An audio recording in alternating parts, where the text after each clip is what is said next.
Richard S. Kettles. Richard Dick Stoby Kettles' parents, Cora and Albert Grant Kettles, welcomed him into the world on Valentine's Day, 1928. After graduating from Lansing's J. W. Sexton High School in 1946, he began his career at Paul Automotive. In 1956, Dick and his brother Charles became the youngest Ford Motor Company franchise holders when they launched Kettles Ford Motor Company in DeWitt.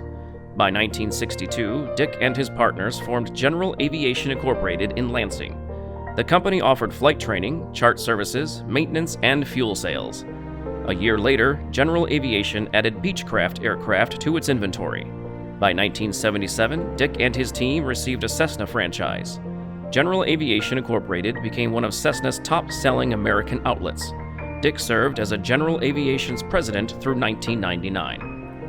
In 1983, Dick and business partner Mike Dow formed Classic Aircraft Corporation to help restart production of the classic Waco YMF-5, a three-seat open cockpit biplane. Using the original 1935 blueprints, the company designed, built, tested, and flew their first aircraft in an industry record 18 months. For many years, the company served as the only FAA-certified aircraft manufacturer in a 7-state area. It still operates today out of Battle Creek Waco Aircraft.